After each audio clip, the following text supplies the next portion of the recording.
ममता बनर्जी की सैंडविच राजनीति अब नहीं चलेगी, दिलीप घोष का तंज। आज सुबह न्यू टाउन के इको पार्क में मीडिया से बात करते हुए दिलीप घोष ने राज्य की राजनीति और नई सरकार के गठन को लेकर कई बड़े बयान दिए। इस दौरान उन्होंने ममता बनर्जी और तृणमूल कांग्रेस पर जमकर निशाना साधा। शपथ ग्रहण के बाद काम शुरू होने के सवाल पर दिलीप घोष ने कहा कि अभी सिर्फ सरकार का गठन हुआ है, विभागों का बंटवारा अभी बाकी और कई मंत्रियों का शपथ ग्रहण अभी होना है। उन्होंने कहा कि जब तक आधिकारिक तौर पर जिम्मेदारी नहीं मिलती तब तक काम शुरू नहीं किया जा सकता। ममता बनर्जी पर हमला बोलते हुए उन्होंने कहा कि आपने लोगों को बहुत परेशान किया है, अब खुद परेशानी झेलनी पड़ रही है। ममता बनर्जी की सैंडविच राजनीति अब नहीं चलेगी, अब चुपचाप बैठकर देखिए क्या होता है।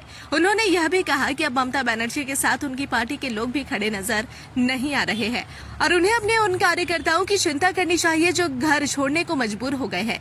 वहीं शोभन देव के नेता प्रतिपक्ष बनने के सवाल पर दिलीप घोष ने कहा कि ममता बनर्जी के पास अब ज्यादा विकल्प नहीं बचे हैं और वह किसी तरह राजनीति में चर्चा में बने रहना चाहती है।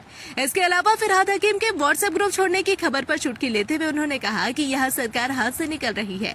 व्हाट्सएप ग्रुप कोई बड़ी बात नहीं है, राजनीति में रोज कोई आता है और कोई जाता है। दिलीप घोष के इन बयानों के बाद बंगाल की राजनीति में बयानबाजी और तेज हो गई है।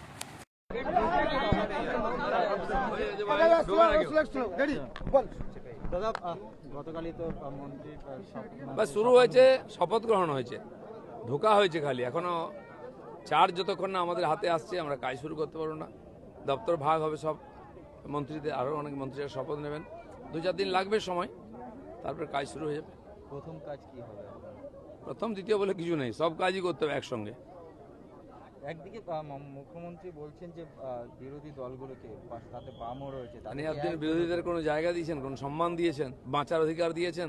ঘরবাড়ি ভেঙেছেন, তাদের মুখ দেখতেন না, কি বলেছেন? আজকে ঠেলায় পড়েছেন বলে গাছে উঠতে হচ্ছে। শুনুন, মমতা ব্যানার্জির এই রাজনীতি, এই যে স্যান্ডউইচ রাজনীতি, এটা চলবে না। আজ মানুষ ওনাকে ধাক্কা দিচ্ছে, চুপ করে বসুন না, কিছুদিন দেখুন কি হচ্ছে। কেউ আপনার সঙ্গে নেই, আপনার পার্টির লোকেরাও নেই, পার্টির লোকেরা ঘর ছাড়া, তাদের খোঁজ খবর নিন। বিধানসভায় বিরোধী দলনেতা হলেন শোভনদেব চট্টোপাধ্যায় এবং উপদলনেত্রী অসীমা পাত্র।